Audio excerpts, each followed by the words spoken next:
이 솔로몬 임금은 지상에 살고 있는 사람 중에서는 정말 뭐 구약 신약 다 해서 최고의 모든 걸 다 누렸던 그런 분이에요. 근데 그분은 자신이 원하는 건 하나님 먼저 알아서 더 기대치보다 훨씬 더 큰 걸 주셨던 분이죠.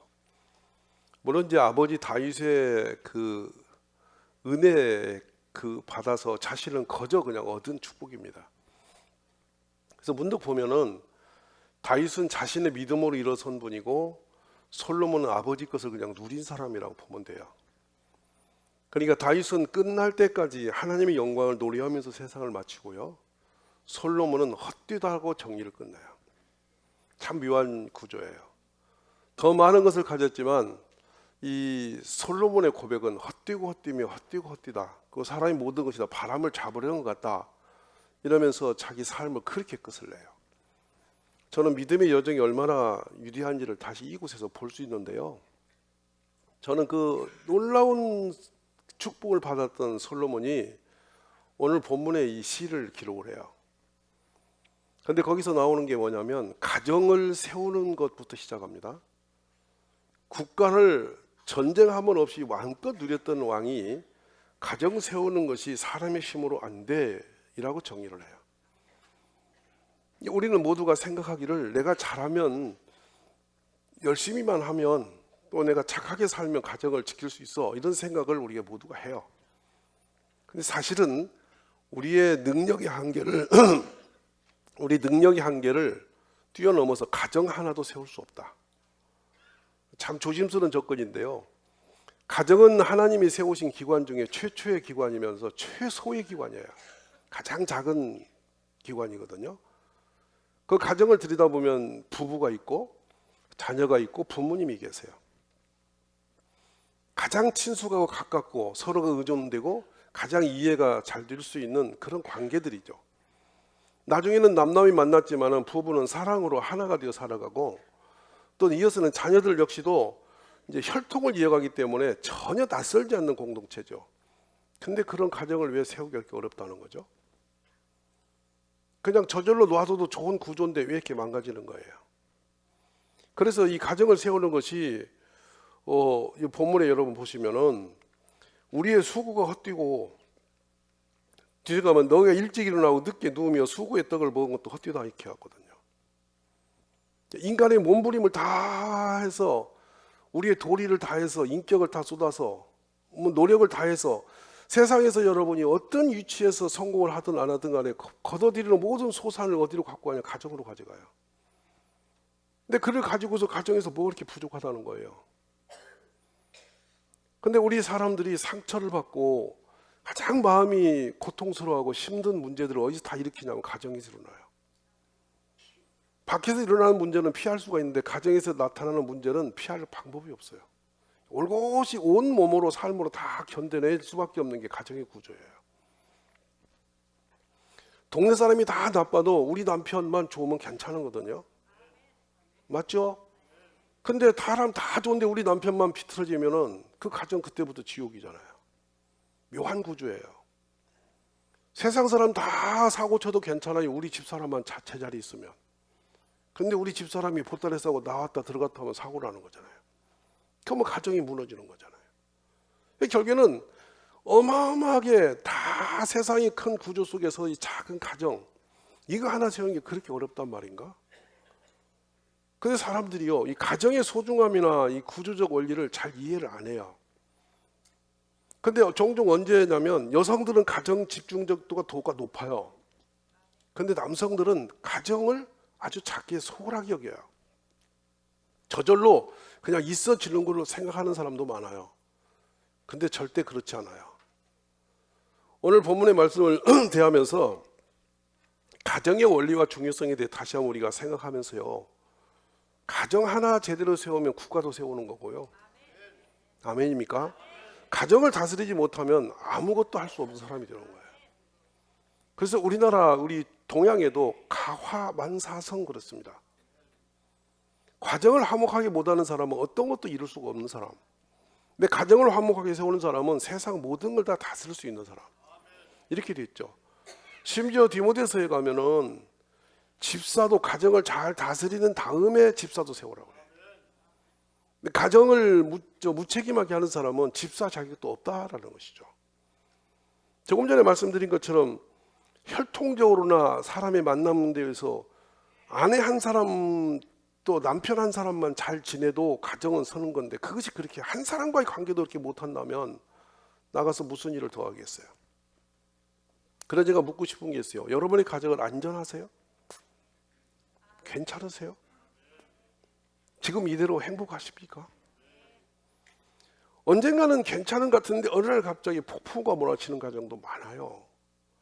오늘 새겨 들음이 있기를 간절히 원하는데요, 가정이 얼마나 중요한 거냐면, 제가 공중을 나는 모든 새들이 둥지를 가지고 있어요. 둥지가 없이는 새는 다음을 이을 수가 없어요. 둥지를 깨뜨려 버리면 새는 새끼를 안 낳아요. 근데 둥지가 있어야만 새도 번식이 가능하고 안식이 있고 회복이 되는 거예요. 가정은 그런 겁니다. 모든 자녀가 가정에서 태어나죠. 우리의 행복이 가정에서 일어나죠. 밖에서 제 아무리 성공했다고 행복하다고 소리쳐도 가정이 불행한 사람은 행복이 없어요. 진정한 행복은 가정에서부터 일어납니다. 그러니까 그리고 또 한편은 그래요. 세상 사람이 다 박수 쳐도요, 진심 어린 박수와 축복은 내가 성공된 것을 그대로 올곧이 느끼고 같이 기뻐해주는 사람은 가족밖에 없어요. 남들은 시기하고요, 박수치고도 뒤에서 욕할 수 있어요. 어떤 분이 그런 표현을 해요. 좀 이렇게 방송이나 이 신문에 좋은 내용을 쓰라고 그러니까, 그거 써놓으면 여기저기 헐뜯는 사람 많아서 못해. 가족은 어떤 허물이 있어도 다 덮음이 되잖아요. 그러니까 가족보다 안전한 구조는 이 땅에 없죠. 근데 그 가정이 흔들린단 말입니다. 지금 세대가 너무 많이 흔들렸어요. 가정을 그래서 세웠다는 것은 나도 서야 되고 아내도 세워줘야 되고 또 자녀도 서야 되고 부모님도 세워야 되고, 서로 관계가 안정된 곳에서 경제력도 안전이 돼야 되고 서로 마음도 하나 돼야 되고, 그리고 그곳에서 회복이 있어야 되고 쉼이 있어야 되고 서로의 위로가 있어야 되고, 서로 생각하면 참 평안이 있고 뭔가 마음이 든든한 그런 백그라운드라고 그러죠. 든든함이 있는 게 가정이란 말이에요. 근데 이 사소한 아주 소수의 몇 사람이 모여 사는 가정이 지금은 너무도 많이 무너졌어요. 산산조각이 났어요. 가정이 깨어짐으로 인해서 사회적 문제는 점점 심각해지고 있는 거예요. 가정의 구조 아주 단순하잖아요. 부모님 말씀에 순종된 자녀들. 아멘이십니까? 성경대로입니다. 그리고 부부간에 서로가 사랑하는 관계, 그리고 서로가 신뢰하는 관계예요. 저는 주례를 많이 섰습니다만은 제일 제가 강조하고 싶은 하나의 소망이 있는 것은 뭐냐면 믿음이에요. 부부간에 믿을 수 있어야 돼요. 근데 이 사람이 불안전하단 말이에요. 나가서 누구 만나는지 뭐 하는지 몰라. 그러면 그때부터 가정 깨져요. 근데 이 믿음은 일시적으로 있다가 사라지는 게 아니라 평생 믿음이 가야 돼요. 변함이 없어야 돼요. 처음부터 죽음에 이르기까지 그 신뢰 관계는 깨지면 안 되는 거예요. 그러므로 진실하고 정직하지 않으면 신뢰가 지켜질 수가 없는 거예요. 부인 한 사람에게도 인정을 못 받는 남자가 세상 나가서 무엇을 하겠어요? 잘 판단해 보시라고요. 자기 남편 하나도 제대로 못 섬기는 사람이 어떻게 세상에 나가서 행복을 찾을 수 있겠어요? 아주 작은 거 하나를 못 감당한다면 더 이상 큰 것을 기대할 수도 없는 거잖아요. 가장 작은 구도 부부의 구도입니다. 남남이 만났죠. 근데 두 사람이 이제 하나 되어 살으라는 거예요. 서로가 소통이 되고 사랑이 되고 인정이 되면은 그때부터 소유적 개념이 없어져 버립니다. 그래서 촌수도 없어요. 둘이 살면서 아이가 태어나잖아요. 혈통적 이어짐이잖아요. 근데 이 아이들은 어딘지 모르게 엄마와 아빠를 닮아서 그 DNA의 흐름 속에 있으니까 볼수록 신비롭기도 하고 대견스럽기도 하고 자랑스럽기도 하고, 볼수록 뭔가 이렇게 애착스러움이 끌려가잖아요. 근데 이 아이가 커서는 부모님의 걱정이 되어버리는, 문제가 되는. 사실은 이 자녀는 태의 열매고 상급이기 때문에 볼수록 기쁘고 생각만 해도 감동이 돼야 되는 존재예요. 근데 그 기쁨과 감동을 주기 전에 걱정과 염려가 되는 자녀가 훨씬 더 많다라는 것이 문제예요. 오늘 여러분, 세상의 모든 거 다 놓고 부부간에 서로 사랑은 있습니까? 서로의 신뢰는 지켜지고 있습니까? 혹시 그것이 어그러졌다 할지라도 다시 추스려서 이 신뢰의 관계를 회복하는 우리 가족이 되시기 원합니다. 그러면 가정이라는 작은 울타리 안에서 우리가 할 수 있는 선과 할 수 없는 선을 한번 볼까요? 여러분, 우리 가정은 좋아지려면 건강해야 돼요. 맞죠? 건강을 내 마음대로 지켜내야 우리 가족의 건강을 내가 생각한다고 생각대로 지켜지더냐고요. 우리 힘으로 불가능한 부분이에요, 그거. 그 다음에 둘째로, 우리 자녀들이 내가 원하는 대로 커지던가요? 신비롭 기도해요. 어려서는 뭔가 되는 것 같은데 클수록 이상해지잖아요. 그래서 애들이 한 5살 이내 같으면 괜찮아요. 참 보기도 좋고 그냥 까꿍하도 웃어주고 그러는데 클수록 안 웃어주고 이상한 방향으로 흘러가지 않던가요? 결국에 우리가 이렇게 안전하지 못한 구도로 우리가 흘러가는 이유가 뭐냐 하는 거예요. 어떤 분이 그런 표현을 했어요. 이제 결혼을 이렇게 하겠다 해서 인사를 했더니 어떤 가정 세우고 싶어 그랬더니 아주 이렇게 해요. 자기는 아주 뭐 꿈도 소망도 큰 거 기대도 없이 아주 이런 말을 해요. 우리 남편이 버려다 주는 것 같고 그냥 알콩달콩 평생 사고 없이 잘 살았으면 좋겠어요. 그래. 그게 쉽습니까? 그게 쉬운 소망인가요? 절대 남편이 평생 잘 벌어온다는 보장도 없고요. 두 사람이 알콩달콩 산다는 보장도 없어요. 아주 쉬워 보이지만 가장 어려운 그 소망을 가지고 왔더라고요. 그래서 제가 말했어요. 그게 제일 어려운 문제야. 아멘이세요? 제일 어려운 문제야. 우리의 힘으로 잘 안 된다. 그런데 오늘 이 놀라운 은혜 안에서 우리에게 답을 주고 계세요. 이 모든 게 다 헛된데 하나님께서 집을 세우시면 된다. 답은 그거예요. 하나님이 세우시면 된다. 그러려면 어떻게 세우는 거냐? 남편을 하나님 앞에 세우라. 우리 아내를 하나님 앞에 세우라. 우리 자녀를 하나님 안에 세우라. 결국엔 우리를 안전하게 지킬 수 있는 완전 보장, 100% 보험은 하나님이시다. 오늘 여러분 이걸 인식하시기 바랍니다. 인격이 훌륭한 남편요, 사람이 아주 점잖하고 인격이 훌륭한 남편일수록 바람필 확률이 높다는 거 아세요? 내가 보기에 진짜 믿음직스러운 남편은 이웃집 아줌마도 믿음직스럽대요. 묘한 설교하고 있죠. 그만큼 사람은 스스로를 지키지 못하는 존재라는 거예요. 절대 자신을 못 지키는데 남자는. 여성도 마찬가지죠. 그런데 우리가 하나님께 붙잡힌 사람은 안전띠에서 벗어나질 않습니다. 왜냐하면 주께서 지켜내세요.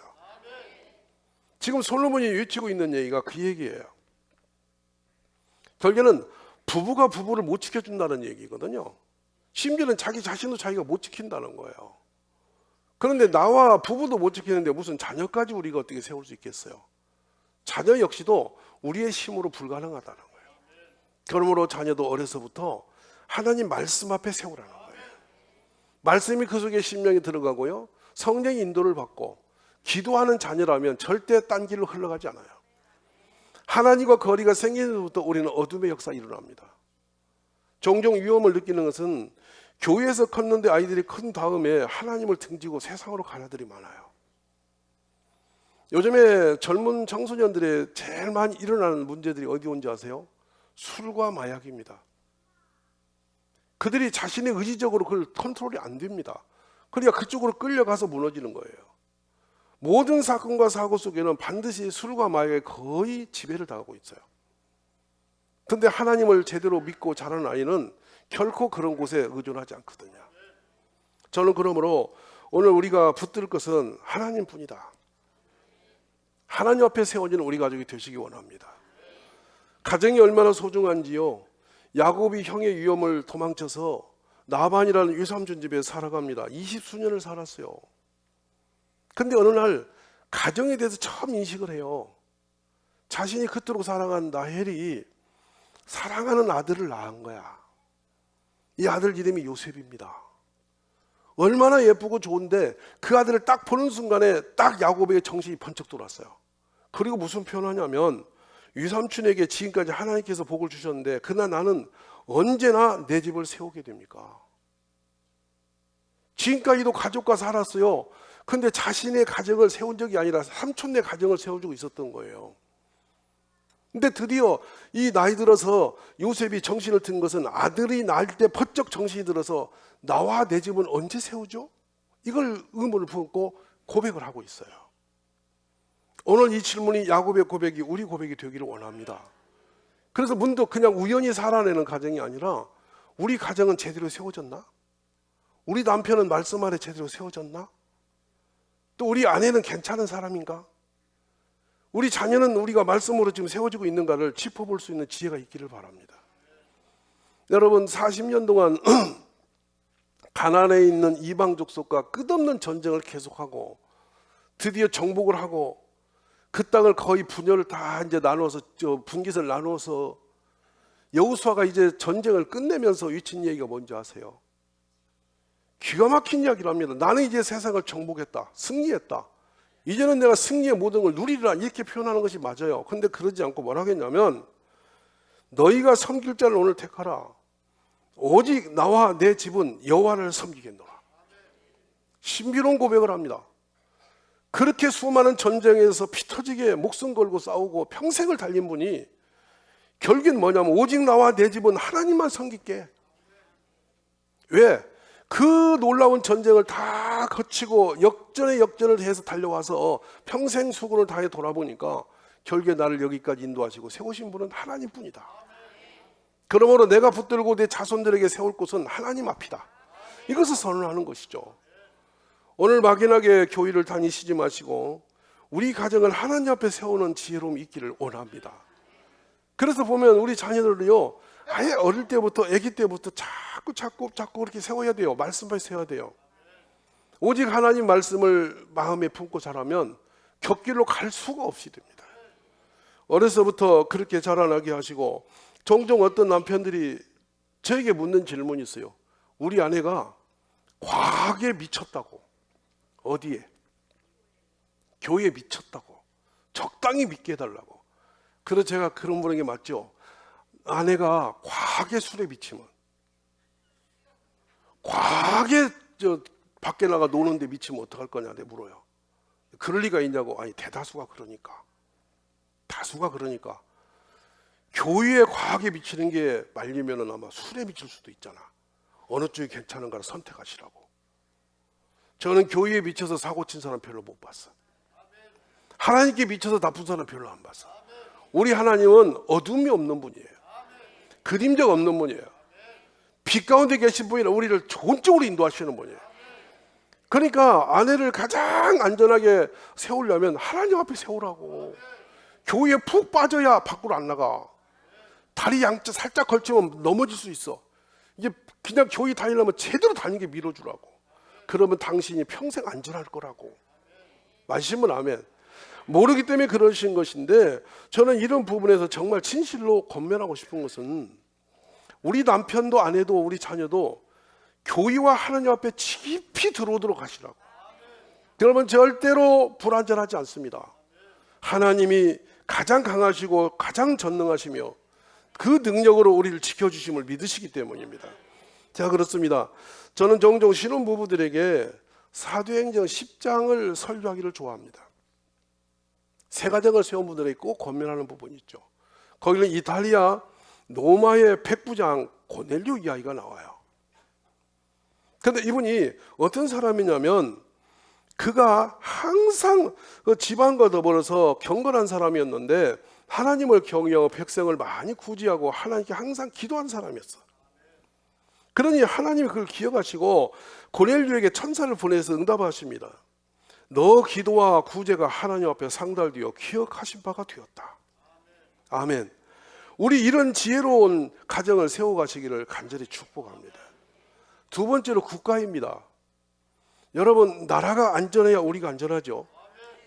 나라가 잘 돼야 우리가 잘 되죠. 이해하세요? 나라가 전쟁에 휘말리면 우리가 잘 살 수 있나요? 그러니까 국가는 국민의 생명과 안전을 지키기 위해서 국가 제도가 있어요. 공감하시죠? 근데 이 국가가 안전하려면 우리들끼리 잘 해본다고 해서 잘 되는 게 아니더라는 거예요. 국가의 운명의 주권은 하나님 손에 있다는 거예요. 세상의 어떤 권력과 힘은 일시적으로 도움이 될지는 모르지만 가장 안전하게 지킬 수 있는 것은 유일하신 하나님 뿐이시다. 이거는 막연한 얘기가 아니고 절대적입니다. 전쟁사를 보면 놀라운 일들이 많아요.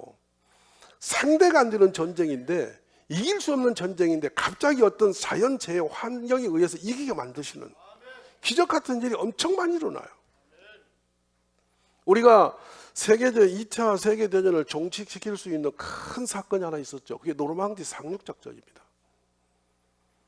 그 상륙의 벽을 제가 직접 가보고 깜짝 놀란 거는 이 부슬부슬 부서지는 이 절벽이 얼마나 높은지 사람이 타고 넘을 수가 없어요. 근데 거기에 바람이 어마어마합니다. 거기는 1년 연중 태풍이 부는 곳입니다. 태풍처럼 파도가 밀어쳐요. 거기서 상륙한다는 것은 거의 불가능해요. 지금도. 그런데 지금도 거기 가보면 골프하는 분들이 계시거든요. 그 언덕 위에서. 근데 공을 툭 쳐놓으면 하늘에 바람이 몰고 가요. 그러니까 힘없는 분들이 이 비거리 만들려면 거기 가시면 됩니다. 공 툭 떠서 던져놓으면 픽 바람이 날고 가요. 근데 그 공은 착지 지점이 이 사람이 기술력이 아니라 바람이 갖다 놓아. 그러니까 못 치는 사람이 별로 문제가 안 되는 동네, 그 동네.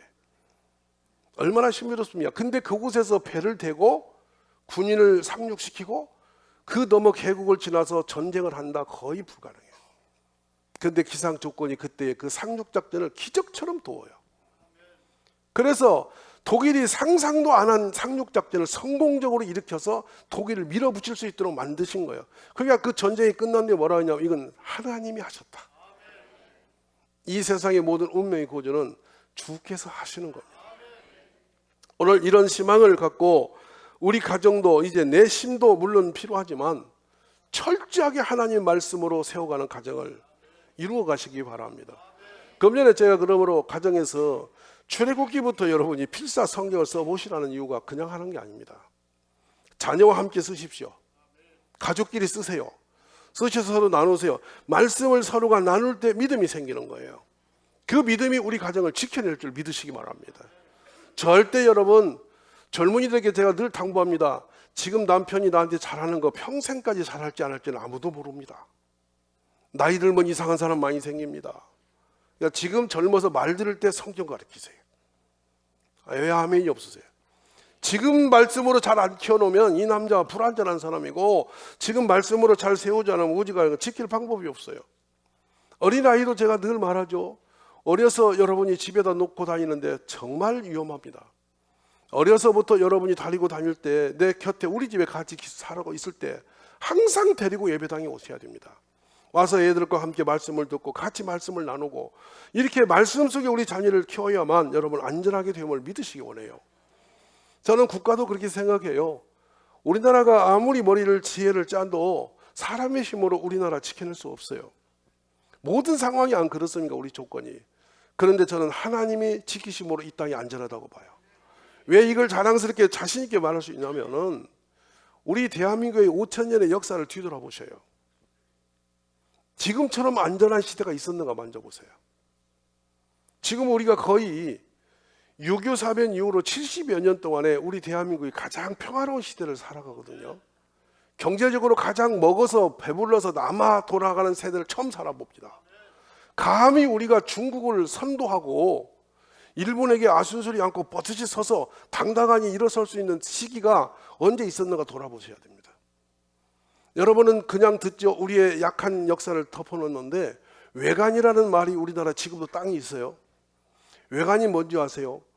조선 나라가 우리 땅을 통치할 수 없어서 일본인들에게 그 영역을 내준 겁니다. 니네끼리 하라고. 그러니까 우리 국가 안에 이미 그들의 식민지를 내준 거예요. 외관은. 그 이름이 지금까지 존속하고 있잖아요. 그만큼 우리는 무서운 위국을 접하고 있는 나라였어요. 그런데 지금이야말로 진짜 주권을 우리가 들고 있지 않습니까?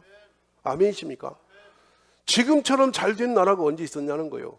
근데 아무리 역사를 뒤집어 봐도 이렇게 잘 살 수 있는 조건을 보면은 딱 하나밖에 보이는 게 없어요. 우리 대한민국이 6.25 전쟁 일제 치하 속에서 예수 믿는 나라로 바뀌었다는 거예요. 이 땅에 골짜기마다 교회가 세워지고 교회마다 기독군이 있었고 시간 우리가 하나님 말씀을 들으면서 함께 우리가 살아왔어. 근데 어느 날 세계 경제 10대 국이 되고 우리가 쓰고도 남는 나라가 되어졌더라 이 말이에요. 그러니까 이 잘된 대한민국이 경제 발전이 그냥 우연이 아닌 거예요. 하나님의 은혜의 힘을 이어가셔야 됩니다. 할렐루야. 그래서 우리보다 더 독한 정치, 통치력 더 깃발을 날린 국가, 통치 제일로 잘한 나라가 북한이에요. 왜냐하면 거기는 투표하면 99%가 한 표 나오니까. 그런 통치는 지구상에 없어. 그런데 그들이 그렇게 하나로 힘을 뭉쳐서 난리를 법석을 떨어도 우리 맨날 빨간 띠 내고 길에서 데모해도 우리가 잘 살잖아. 뒤에 누가 계신 거야? 하나님 계신단 말이야. 길바닥에 나가면 나라 금방 무너질 것 같아 우리나라. 근데도 돌아오면 하나님이 지키신 거야. 그 중심에 교회가 있음을 믿습니다. 우리 하나님을 인정하십시오. 우리 가정이 다시 말씀으로 돌아가고요. 우리 국가를 위해서도 여러분 기도하는 교인이 많아지기를 간절히 원합니다. 어느 날 국가를 위해서 기도하는 분이 많이 사들어졌어. 구국 기도가 없어졌어. 전에는 저희 젊은 시절에는 늘 가는 곳마다 구국 기도회가 있었고 교회마다 국가를 위한 기도팀이 있었어요. 근데 지금 이상하니 우리 개인을 위한 기도는 남아있는데 국가를 위한 기도가 너무 약해져 있어요. 여러분 한 가지 우리가 지금 찍어보세요. 전 세계에서 우리나라처럼 지금 미래가 안 보이는 나라는 없어요. 근데 말은 하는데 실제로 그걸 해결하는 사람이 안 보여. 아기가 안 태어나 큰일 났대. 큰일 났으면 남은 뒤지. 왜 대답을 안 하세요? 할머니가 주의할 일이 아니고, 응? 50대 미만은 애를 낳으면 되지. 아까 제가 너무 반가운 것은 뭐냐면 저한테 귀속말로 안내하는데 와서 저한테 그래 목사님 그래서 왜 그러세요? 그랬더니 넷째 가졌습니다. 이거는 얼마나 이쁜지 얼마나 귀한지. 여러분 저보다 5명씩 나면 1년이면 끝나는 일을 갖고 왜 이렇게 시끄러? 아니 아멘 안 하세요? 그래서 제가 내친김에 늘 요즘에 말해요. 어제도 제가 막 저기 문경까지 가서 막 이 충청도 그 전날은 막 금요일은 저기 경상남북도 이 선생님들 모아놓고 제가 집회를 내리하고 왔는데 거기서 뭐 했냐면 우리 구조 바꾸자. 그래서 뭐냐 그러기에 우리 고등학교부터 애를 결혼시키자. 뭐냐 그러는 거예요. 너무 맞아. 대학원 졸업하는데 결혼이 너무 늦으니까 고등학교 때 정신 없을 때 서로 얼굴 보면 좋아할 때 막 결혼시켜야 된다. 그래야지 계산줄 대고 뭐 학벌 따지고 직업 따지고 뭐 따지고 따지다 돌아가시니까 그냥 일찍이 결혼시키자. 막 그래 보니 옛날에 보니까 우리 저기 증조 할아버지도 보니까 9살에 결혼했더라고. 그러니 뭐 그래가지고 우리 할머니 12살에 시집 오셔가지고서 14살에 애기 낳아서 우리가 태어난 거 아니야. 그러니까 절대 우리는 너무나 늦춰서 하지 말고 일찍이 결혼시키자. 또 대답이 없지요. 그래 대학 다니면서 애기 낳으면 친정 어머니 봐주고 시어머니가 하나 또 봐주고 막 이렇게 같이 막 부모들이 봐줘가지고 대학 졸업하면 애기 4명 낳고 졸업하고 할렐루야. 그리고 막 대학원 가면 벌써 5째 낳고 그래가 세상 나와서 애기 다 키워놓고 세상 활동하고 이러면 되지. 무슨 경단녀가 어쩌고 이상한 얘기를 해요. 여러분 우리 충분히 할 수 있는 나라란 말이에요. 우리 하나님은 생육하고 번성하라고 했고 오늘 본문 뒤에 보면 보라 자식들은 여호와의 기업이요 태의 열매는 그의 상급이로다. 젊은 자의 자식은 장세의 수중에 화살 같다. 이것이 그의 화살통에 가득한 자는 복되도다. 그들이 성문에서 그들의 원수의 단판을 달 때에 수치를 당하지 아니할 것이다. 자녀가 힘이다 이 말이에요. 아멘이세요. 우리 이런 꿈을 꾸면서 우리 가정과 국가를 하나님께 위탁하는 믿음으로 세워가기를 주의 이름으로 축원합니다. 끝으로 여러분 다윗 왕이 세상을 다 지배했는데 가정에 실패해요. 그 딸 다말을 아들 암논이 사랑하는 거예요.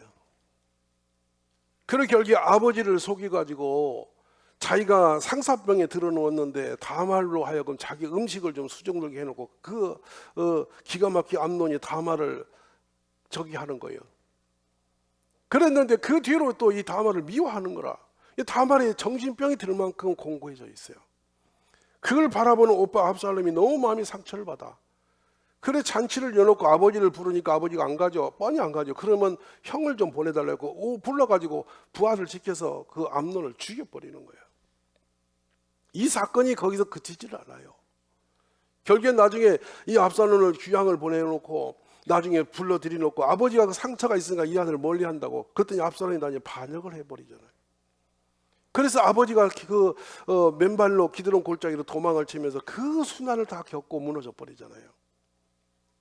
여러분, 가정이 이렇게 무서운 거예요. 국가를 지키는 것 같았더니 가정을 못 지켜서 다윗이 통곡하면서 후회를 하는 것이에요. 사무엘하 13장에 보면 다윗의 이 상황들이 그림처럼 그려지고 있어요. 얼마나 이 슬픈 역사인지 모릅니다. 오늘 우리 사랑하는 가족 여러분, 남편을 가장 축복된 사람 만들려면 말씀으로 세우시고, 우리 아내를 가장 사랑한다면 말씀으로 우리 아내를 세우고, 우리 자녀를 여러분이 기대하면서 꿈과 소망 가운데 세우려면 말씀에 세우십시오. 이 신앙은 제가 생각합니다. 세상 어떤 것보다도 중요하고 소중하고 힘을 다하여 세울 것이 이 신앙이라고 생각합니다. 신앙 안에 남편과 아내가 서가고 또 우리 자녀를 세워가서 또 이 나라를 기도 속에 세워서 우리가 가장 하나님의 복을 누리는 교회와 이 나라 되기를 주의 이름으로 축복합니다.